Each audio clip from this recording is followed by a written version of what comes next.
और चलिए आगे बढ़ते हैं। आतंकिस्तान पर आखिरी प्रहार का काउंटडाउन शुरू हो चुका है। आतंकवाद के समूल नाश के लिए भारतीय सेना किसी भी वक्त पाक पर हमला बोल सकती है और इसी डर से पाकिस्तान अब बौखला चुका है। आलम यह है कि पाकिस्तान के कम से कम 19 शहर ऐसे हैं जहां पर युद्ध का सायरन बज रहा है और उड़ानों पर भी बैन लगा दिया गया है। भारत के हमले के डर से पाकिस्तान में इस वक्त क्या माहौल है, आप इस रिपोर्ट को देखकर अच्छे से समझ जाएंगे।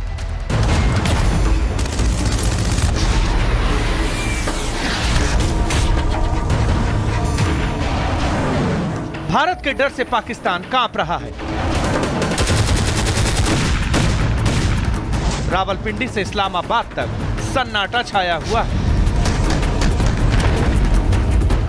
भारत की गर्जना सुनकर पाकिस्तान में खौफ का ऐसा बादल छाया है कि पाक के शहर शहर अब युद्ध के सायरन बज रहे हैं। खासकर पाकिस्तानी आतंकियों के गढ़ खैबर पख्तूनख्वा में पाकिस्तान ऐसा डरा हुआ है कि पीएम शहबाज ने खैबर पख्तूनख्वा के 29 शहरों में सायरन लगवाने के आदेश दे दिए हैं।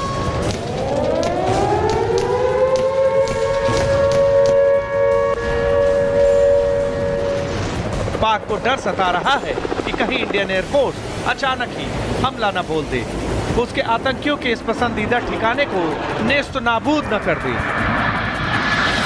दरअसल खैबर पख्तूनख्वा को लेकर पाकिस्तान का डर वाजिब भी है, क्योंकि साल 2019 में भारत ने जिस बालाकोट में एयर स्ट्राइक की थी वो खैबर पख्तूनख्वा का ही इलाका है और इंडियन एयरफोर्स के उस स्ट्राइक में पाकिस्तान के कई आतंकी ठिकाने पूरी तरह से तबाह हो गए थे।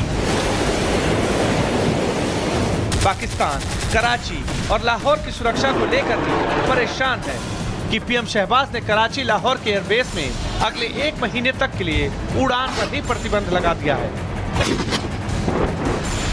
पलटवार की आशंका से दहला पाक ने एयर स्पेस में लगाया कर्फ्यू।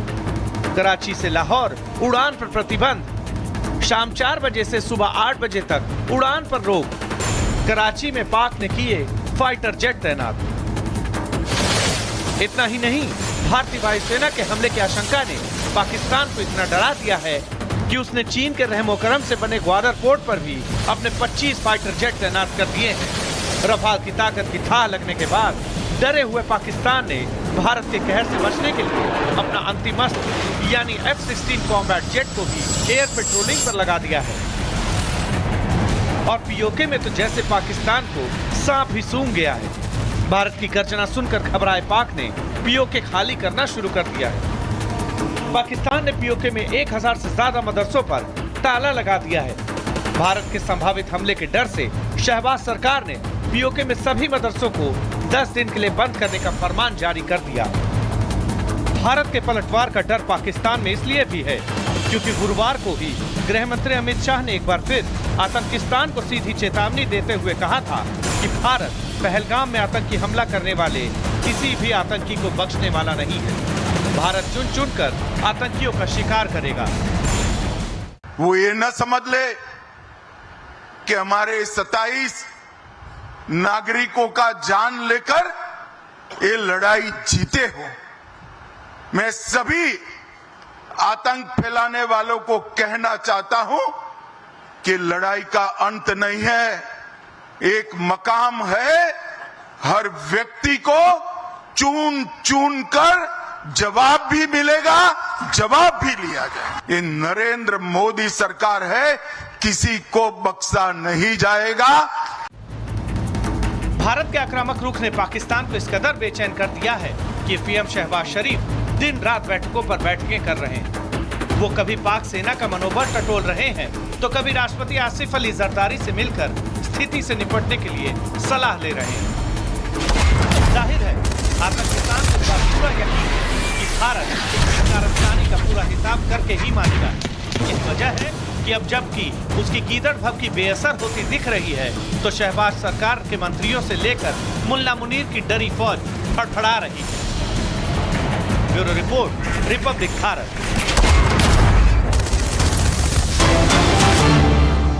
बड़ी अपडेट आ रही है। पाकिस्तान में भारतीय गानों पर प्रतिबंध लग गया है। रेडियो स्टेशनों को निर्देश दिए गए हैं। भारतीय गानों के प्रसारण पर रोक लगा दी गई है। पीबीए के सचिव ने यह निर्देश जारी किए हैं। भारतीय गीत, विशेष करके लता मंगेशकर के गाने, मोहम्मद रफी के गाने, किशोर कुमार के गाने और मुकेश जैसे महान गायकों के गानों पर बैन लगा दिया गया है। पाकिस्तान के अंदर इस वक्त की बड़ी अपडेट हम आपको बता दे रहे हैं। रेडियो स्टेशन को बाकायदा निर्देश दिए गए हैं जिसमें यह बताया गया है कि मोहम्मद रफी के गाने जो हैं वो नहीं बजाए जाएंगे, किशोर कुमार के गाने जो हैं वो नहीं बजाए जाएंगे।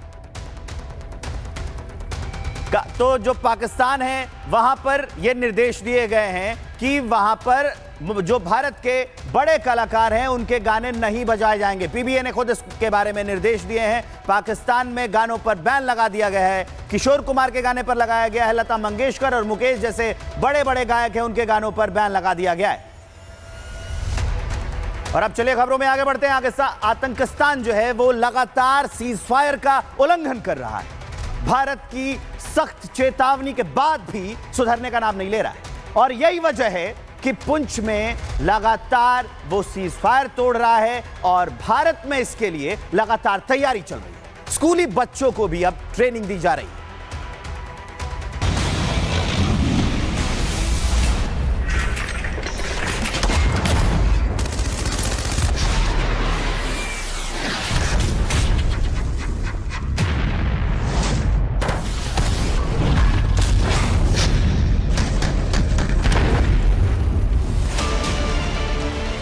सरहद के गांवों में जंग की आशंका,